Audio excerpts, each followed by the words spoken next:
오늘 우리가 읽은 이 본문의 말씀은 씨 뿌리는 비유입니다. 그런데 이 씨 뿌리는 비유는 우리가 좋은 밭에다가 씨앗을 심으면 좋은 열매를 맺는다. 또 30배, 60배, 100배의 열매를 맺는다. 그래서 씨를 잘 파종하고 잘 나면 좋다. 뭐 이런 개념인데, 오늘 여기에서 예수님께서 제자들이 이 비유는 도대체 무슨 비유입니까? 라고 질문을 하니까 예수님께서 답변을 하시는 내용이, 하나님 나라의 비밀을 아는 것이 너희에게는 허락되었으나 그래요. 하나님 나라의 비밀을 아는 것이라고 했을 때, 비밀이라고 하는 이 단어는 비밀이라는 뜻도 있지만 신비라는, 또 감춰져 있는 거잖아요. 나타내고 막 드러내진 것은 아니니까. 그래서 약간 신비로움이 들어있는 것이고, 그래서 하나님 나라의 그 신비로움을 예수님께서는 제자들에게 알려주시는데, 오늘 우리가 여기서 주목해서 봐야 될 것이 있어요. 뭐냐면, 씨는 하나님의 말씀이요. 그리고 길가에 있다는 길가에 있다는 것은 말씀을 들은 자니 그랬어요.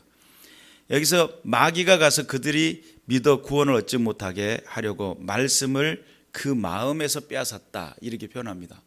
그러면 밭이라고 하는 이곳을 예수님은 마음이라고 표현을 하셨네요. 우리의 마음이 어떠냐에 따라서 이게 하나님의 말씀이 작용하여 자라고 성장하고 또 내 안에서 하나님 나라가 확장되어지는, 이게 비밀이라는 이야기예요. 그래서 내 마음의 길은 어떤 길을 가지고 있느냐, 또 내 마음의 상태는 어떤 상태를 가지고 있느냐, 너무 중요한 이야기죠. 혈루증을 앓았던 여인이 마가복음 9장 21절에 보니까 마음의 그 겉옷만 만져도 구원을 받겠다 함을 품었다는 거예요.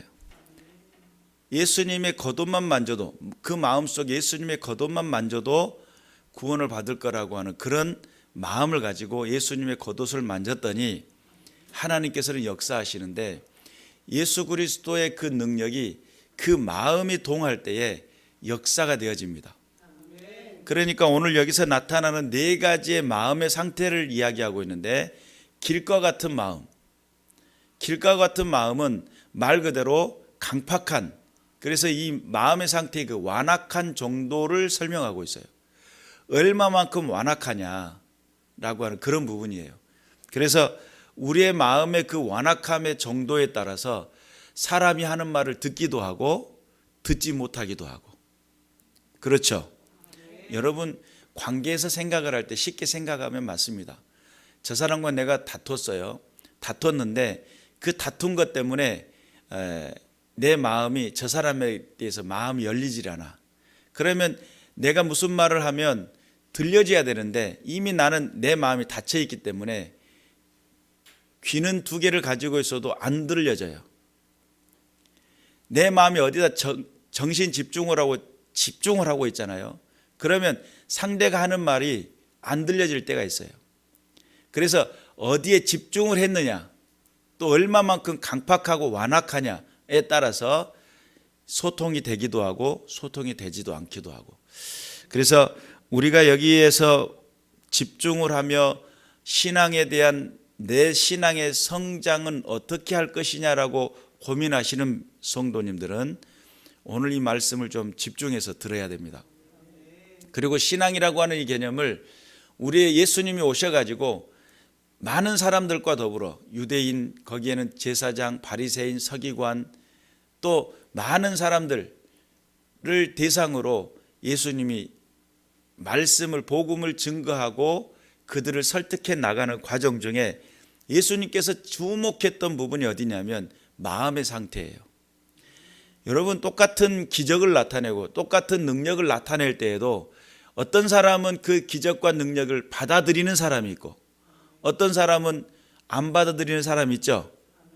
그것은 이제 내가 그것에 대해서 얼마만큼 마음이 열렸느냐의 관건이기도 하지만, 또 강팍해져 있는 상황 속에서는 같은 말을 들으면 은혜되고 감동이 되는데 같은 말을 들었는데 저 사람이 나에게 공격하는 것이다, 이렇게 오해를 할 수도 있거든요.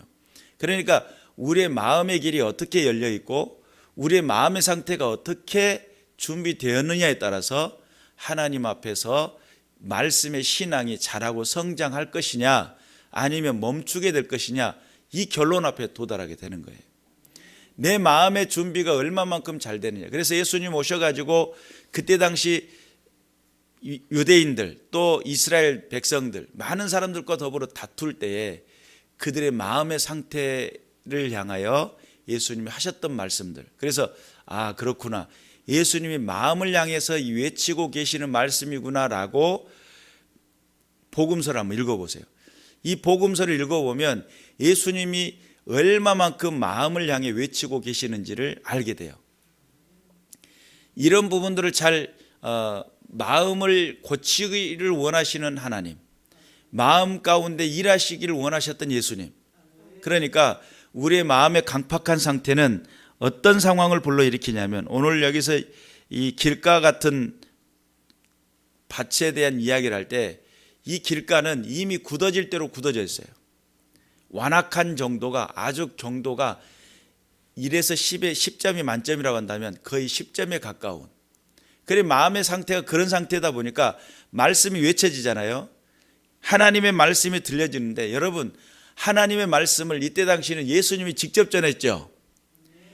아니 예수님이 그 능력 있으신 하나님의 아들이신 예수님이 오셔가지고 직접 전했는데도 불구하고 어떤 사람은 듣고 은혜를 받고 어떤 사람은 듣고 마음에 더 강팍해져 가지고, 그리고 오늘 이 본문은 무슨 이야기를 하냐면 마귀가 가서 그들의 믿음을 구원하지 못하도록 말씀을 그 마음에서 빼앗아 버린다는 거예요. 그러면 말씀이 자라고 성장하는 공간이 어디겠어요?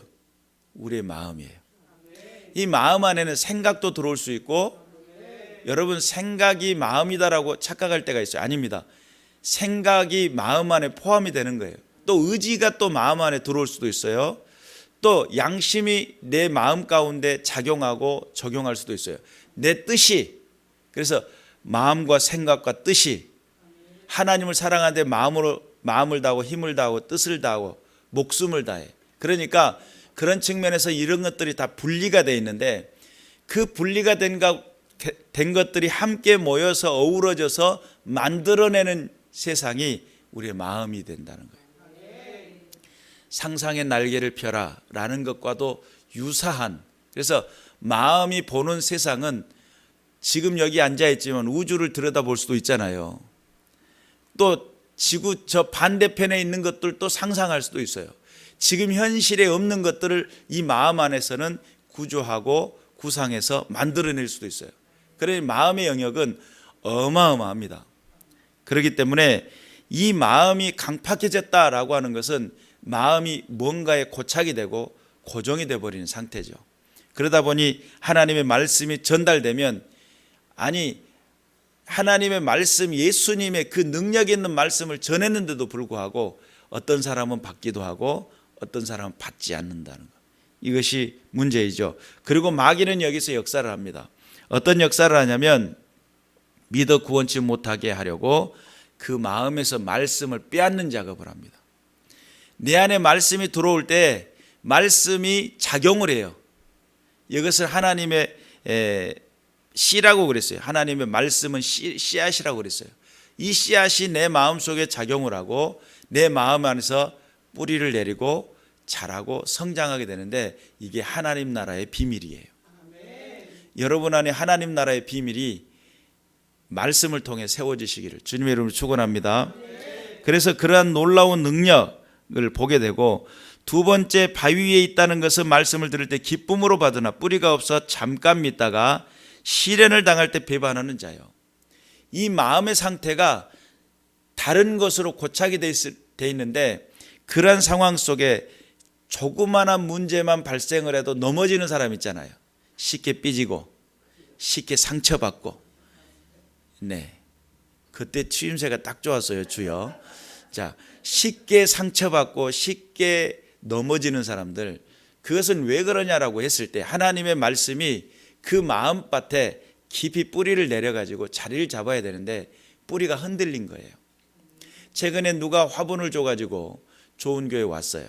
그래서 잘 성장하면 좋겠는데 이 아이가 차를 타고 오는 동안에 차가 이렇게 봉고차다 보니까 이게 높이가 있잖아요. 위에는 한계가 있으니까 이게 딱 흔들렸나 봐요. 그래서 뿌리가 흔들렸어요.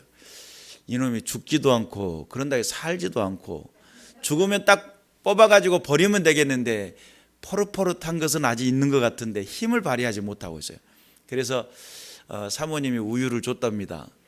사람이 먹는 것도 아까운 우유를 갖다가 부어줬는데 조금 살아난 듯 하다가 다시금 시들시들하고 있다고 오늘 아침에 이제 그런 이야기를 하는 걸 들었어요. 지금 뿌리가 흔들린 상황이에요. 그러면 바위가 있는 곳에 흙이 잠시 덮여 있는 상황이니까 뿌리를 깊이 있게 못 내리는 거예요. 이 사람의 삶의 현장 속에는 뭔가의 크나큰 트라우마가 있든지 어떤 그 관계 속에서 엄청난 문제를 가지고 있는 마음의 상태가 아파 있는 사람이라든지 또는 마음의 병이 있는 그런 상태 속에 있는 그들이 말씀을 받아들여도 다른 조직이 강력하게 자리를 잡고 있기 때문에 깊이 있게 뿌리를 내리지 못하는 그런 상황들이죠. 그래서 상처를 입은 영혼, 고통 가운데 있는 영혼들, 하나님의 말씀을 들어도 뭐가 더 크기 때문에 내 상황이 더 크고 내 환경이 더 크기 때문에 하나님의 말씀을 받아들여 그렇구나 그런 세상이 있구나라고 그걸 받아들이고 내 삶을 변화시키고 싶었지만 여전히 내 마음에 깊은 뭔가가 자리 잡고 있기 때문에 그래서 그것은 기경이 필요하죠. 기경이 필요해요. 큰 적당한 돌멩이 같은 경우는 꽃갱이로도 파지겠지만 아니면 막 큰 걸로 뒤집어 엎어야 돼요. 그리고 돌멩이를 다 주워내는 작업이 필요해요. 그런 것들이 마음속에 자리 잡고 있으면 깊이 있게 뿌리를 내리지 못해요. 여러분의 마음 안에 한번 마음을 들여다보는 시간들이 되었으면 좋겠습니다.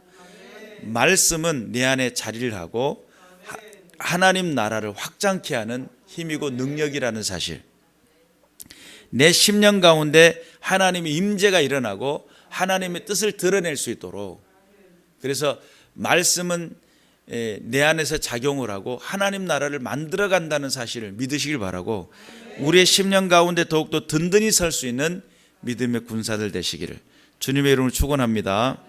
그래서 우리의 마음의 상태 가운데 어떤 상황인가를 살필 줄 알게 되시길 바라고, 또 그 다음에 가시떨기에 떨어졌다는 말씀을 들은 자이나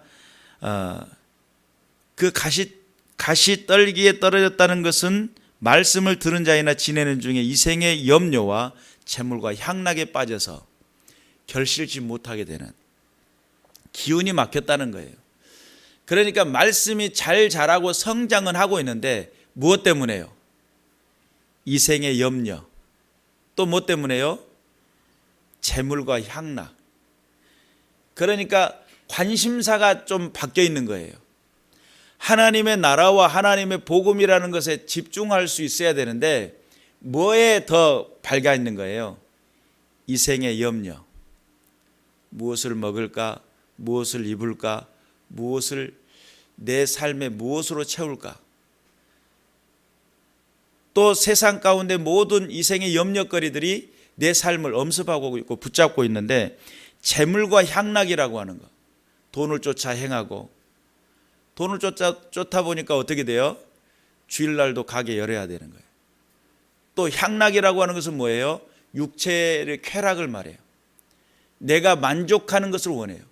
그러니까 신앙생활도 자기만족이라는 개념 아래 들어가다 보니까 하나님께서 정작 원하시는 뜻이 무엇인지를 분별하지 못하고 나중심적인 인생과 해석을 하다 보니까 결국은 신앙은 내 안에서 말씀은 열심히 작용을 하는데 뿌리를 깊이 내리고 막 역사를 하는데 세상 염려나 근심이나 재물이나 또는 향락에 기운이 막혔다는 거예요. 우리의 마음의 상태 가운데 관심사가 뭐냐에 따라서 신앙 안에 깊이 있게 정진하고 하나님 나라를 만들어가는 사람이 있는가 반면에 하나님 나라를 만들지 못하는 어리석은 백성들이 있다는 거예요. 그것이 뭐냐면 우리의 마음 안에 여러 가지 많은 염려와 재물과 향락이라고 하는 문제죠. 이런 문제들이 해결돼야 될 줄로 믿습니다. 오늘 좋은 땅에 있다는 것은 착하고 좋은 마음으로, 착하고 좋은이라는 거예요. 여기서 착하다라고 하는 것은 칼로스라고 하는 착하다, 덕스럽다, 가치 있다 뭐 이런 뜻인데, 좋은이라고 하는 것은 아가도스, 선한 님이라는, 선한. 근데 예수님이 그러잖아요. 선한 이는 오직 한 분이시다라고 할 때 아가도스 하신 분은 한 분이시다.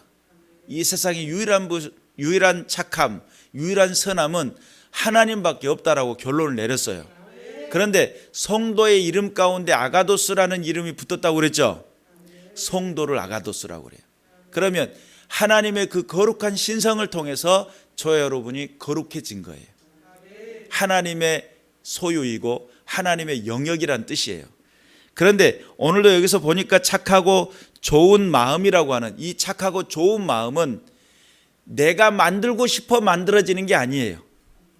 지금 앞에 위에 세 가지의 길가 같고 돌짝밭 같고 또한 가시 엉겅퀴와 같은 그런 마음의 밭의 상태는 공중권세 아래 살아가는 모든 이들이 갖고 있는 것들이에요. 착하면, 어느 정도 착하면 착해질 수 있는 거예요. 그래서 어떤 사람은 예수를 안 믿는데도 법 없이 살잖아요. 정말 착한 사람들도 있단 말이죠. 그런데 여기서 말하는 이 착한 기운은 단순히 사람의 마음으로서 노력해서 수고해가지고 만들어내는 착함 정도의 수준이 아니에요. 아가도스의 착함이에요. 성령의 깃드시는 착함이에요. 성령의 내주하심의 착함이에요. 이게 구별이 안 되잖아요. 내가 착하게 예배당에 앉아서 기도할 때도 두 손 모아가지고 주님 이렇게 앉아 있으니까 거룩해 보이고, 찬송할 때 입술을 O자를 만들어갖고 이렇게 찬송을 부르고 있으니까 이게 정말 신앙자 같고, 그런데 사실은 이 사람은 본성 천성 자체가 착했던 거예요. 그러니까 이 생의 재물과 염려와 근심과 향락과 이런 것들이 있음에도 예배당에 나와서는 신앙이 있는 모습처럼 보일 수도 있어요. 이해가 되시죠? 여러분, 중생이라고 하는 것을 내 입술로 예수를 주라 고백하니까 이 사람은 하나님의 사람이 되었다라고 이야기를 하는데, 우리는 여기서 함정이 있어요. 어떤 함정이 있냐면, 예수를 주라 고백하는 것은 내 입술을 통해서 고백하니까 고백하지 못한 사람들보다 훨씬 나아요. 문제는 내적인 체험입니다. 성령의 내적인 임재입니다. 성령이 내 안에 오셔서 인치심입니다. 그리고 성령의 내 안에서 역사하시는 아가도스의 그 선함을 네 마음속에 깃들게 만들어 주시는 거예요.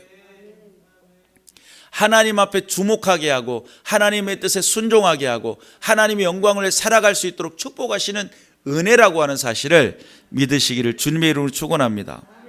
그래서 착하고 덕스럽고 가치 있는 것, 덕스럽고 가치 있는 것도 중요하지만 여기에서 좋은 아가도스의 그 선함이라고 하는 것이 그의 삶의 현장 속에 임했을 때에 그 마음으로 말씀을 듣고 지켜 인내로 결실하는 자다. 할렐루야죠. 여기서 좋은 땅이라고 하는 것은 단순히 사람이 만들어내는 의지적인 개념의 수준이 아니에요. 성령의 내주하심을 통해서 만들어가는. 그래서 여러분, 중생이라고 하는 단어가, 중생, 거듭남이라는 것은 예수님 안에 새로운 사람이 되고 내 새 사람이 됐다라는 이 거듭남은 성령의 내주하심을 통해 내가 믿음을 통해 받는 구원이죠. 그러면 성결은요? 성결에는 깨끗해진다라고 하는 것은 내가 목욕 칼칼이 하고 목욕탕 가가지고 때밀어주면 깨끗해지는 그런 정도의 성결함입니까? 아닙니다. 아무리 때를 뱉게도 여기 성경에서 말하는 성결이라고 하는 것은 성령의 임재를 통해서 역사되어지는 건데, 성결이라는 단어가요, 약간의 노력의 의미도 들어있는 것처럼 느껴져요. 왜냐하면 깨끗해져야지, 정직해져야지, 성실해야지, 이런 단어 자체가 어떻게 느껴져요? 아, 내가 정직하려니까 내 마음을 다시 고쳐 먹어야지, 뭐 이런 느낌을 주잖아요. 내 노력이 들어가야 될 것 같은 그런 느낌이 들어가요. 그러니까 성결이라는 개념이 내 안에서 내가 정결해지고 깨끗해지는 것이 나의 어떤 의지의 노력과 나의 결단이 필요한 것이다라고 생각할 수도 있는데, 사실은 성결도 믿음을 통해서 가능해집니다. 깨끗해지고 거룩해진 것, 중생도 믿음을 통해 내가 구원받고 하나님 안에서 거듭나는 인생이 되고, 성결도 믿음을 통해서 하나님 나를 깨끗게 하시는 거예요. 이 성령의 내주하심을 통해 가지고 깨끗한 삶을 살아가도록 나를 이끄시는 거예요. 믿으시기를 주님의 이름으로 축원합니다. 그런 측면에서 아가도스의 그 선함, 좋은, 착하고 아가도스의 마음으로, 좋은 마음으로, 선한 마음으로 말씀을 듣고 지키어 인내로 결실하는 자니라 그랬어요. 그래서 말씀을 듣는다는 거, 이것이 듣는 순종의 기본 요소가 듣는 데 있죠. 안 들으면, 안 듣고 어떻게 순종하냐는 거죠. 듣는데 기본적인 것이 들음으로써 순종이 시작이 되고, 그 다음에 지킨다는 개념이에요. 말씀을 지킨다는 것도요, 내가 믿음을 가지고 성령을 믿고 의지함을 통해서 지켜지는 겁니다. 믿으시기를 주님의 이름으로 축원합니다. 그래서 지키어서 인내로, 인내라고 하는 이 단어가, 여러분 인내하면 들을 때 어떤 느낌이 들어요? 인내하다, 버티고 견디고 힘들고. 여러분 버티고 견딜 때 힘들잖아요. 헬스장에서 60kg짜리 이렇게 밀어낼 때, 밀어내면서 팔 달달달달 떨면서 10개씩 5세트를 했어요. 10번, 5세트째 10번을 들 때는 혼신의 힘을 다해서 들잖아요. 그러면 여기서 힘들다는 인내, 그러면 힘들다라는 느낌을 내 마음속에 들어와요. 인내 그러면 정말 괴롭다, 괴로움에도 불구하고 견딘다, 이런 느낌이 있어요. 그런데 이 단어의 의미 속에는 어떤 느낌이 있냐면 즐거움이라는 뜻이 들어있어요. 인내라고 하는 것이 내가 그 자리에 있는 동안에, 여러분 10개씩 5세트를 하라고 할 때 즐거운 마음이 없으면 절대 못합니다. 한 개도 못 들어요. 현장 나가가지고 노가디 하시는 분들이 헬스장에서 운동하는 걸 싫어한다고 그래요.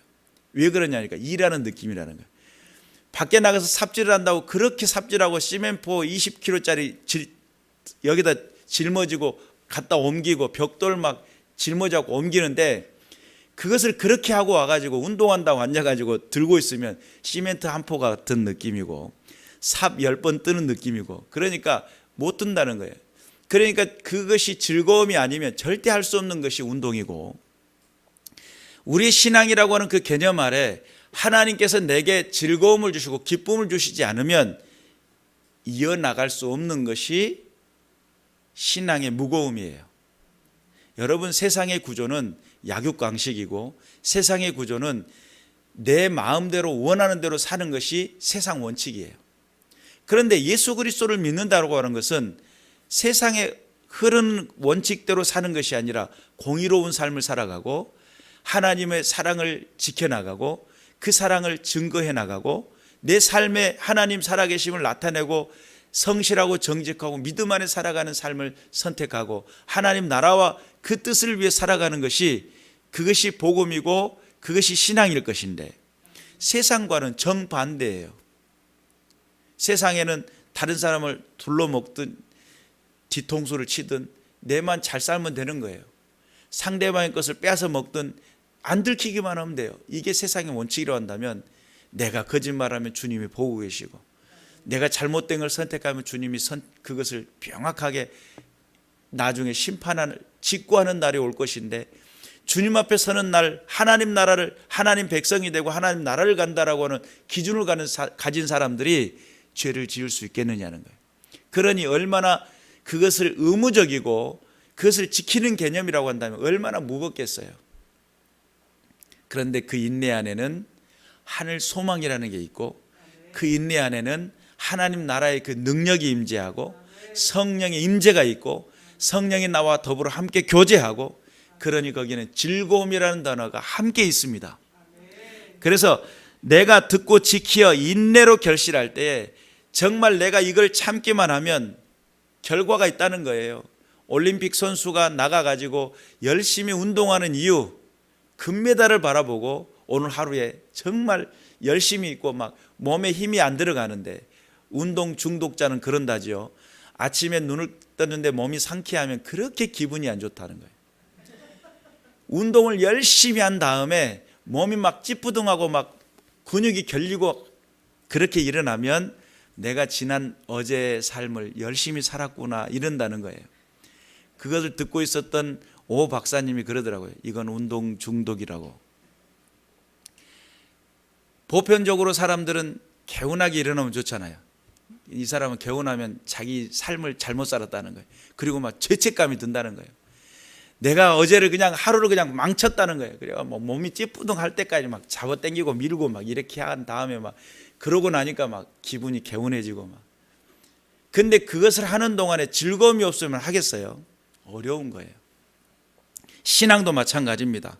내 안에 하나님의 임재가 일어나고 그게 그의 역사하심을 기대가 되고 하나님 앞에 섰을 그날에 착하고 충성된 나의 종아, 너희 그 땅의 수고를 내가 보았고 내가 알았다, 이리 오라고 손을 벌리실 때 스데반 집사를 향하여 양팔 벌리시던 그 예수님을 보니까 그 얼굴이 천사와 같이 빛났다는 거예요. 죽음 앞에서도 죽음을 견디고 이길 수 있는 힘이 어디 있느냐? 그것은 하나님 나라에 대한 소망과 확신입니다. 내가 지금 이 땅에서의 잠시 잠깐의 이 고난은 장차 영광과 좋게 비교할 수 없다라고 하는 분명한 확신이 있기 때문에 지금의 이 고난에 좌절하지 않는 거예요. 지금의 이 힘듦과 어려움 속에 내가 낙담하지 않는 거예요. 왜요? 하나님은 살아계시니까. 내 인생 속에 내게 축복하고 계시니까. 내가 힘들게 어렵게 하고 있을 때 나를 홀로 세우지 않고 주님이 나와 함께 하시니까. 주님과 동행하는 삶, 그러면서 그때 주목하는 게 있어요. 믿음의 주여 온전케 하신 이인 예수를 바라보라. 그는 십자가를 지었는데 그 십자가를 지시면서 다 이루었다 라고 말씀하시면서 죽어가는 영혼들을 구원하시는 것을 기뻐하셨고, 쓸개탄 포도주를 입술에 대어줄 때에도 아니다, 내가 고통을 감하려고 내가 십자가 진 게 아니라는 거예요. 진통제 성분이 들어있어요. 십자가에서 정말 고통스럽고 아플 때에 쓸개탄 포도주를 줄 때 주님은 거부했어요. 내가 온전히 내 몸으로 그 고통을 다 받아낼 거다. 나의 그 죽음의 그 엄습을, 내 모든 것들을 다 받아낼 거다. 그리고 다 이루었다라고 하면서 숨을 거두실 때에 주님은 얼마나 기쁘셨을까요? 당신이 구원하고자 작정했던 저와 여러분, 당신이 건져내기를 원했던 그 백성들을 그들의 모든 죄 그 무거움 가운데 해결해 주시기를 원하셨던 예수님, 만약에 거기가 지겹고 견디기 힘들고 버티기 힘들고 나의 이 모멸감, 나의 이 멸시 견디지 못할 거야 라고 던져버리기를 원했다고 한다면, 십자가에 그 죽으심이 없었다고 한다면 저 여러분에게 영생이라고 하는, 하나님 나라라고 하는 그 기쁨이 우리에게 허락될 수가 있었을까? 하나님은 지금도 살아계시고 지금도 역사하시고, 그래서 착하고 좋은 마음, 여기서는 착하고 가치 있고 덕스러운, 그리고 아가도스라고 하는 하나님 한 분밖에 선함이 없는 그 아가도스가 오늘 내 마음 가운데 임재하셔서 옥토가 되게 하시고, 그분이 오시면 여러분, 어느 날 제가 환상을 봤는데 정말 답답하고 사방에 우겨싸움 같고 거기 가운데 악한 영 어둠의 권세가 득실득실하고 정말 답답한 순간이었어요.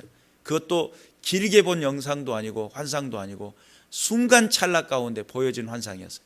그 순간 찰나 가운데 제 마음속에 찾아 들어오는 그 엄습은, 그 답답함은 이루 말할 수 없었어요.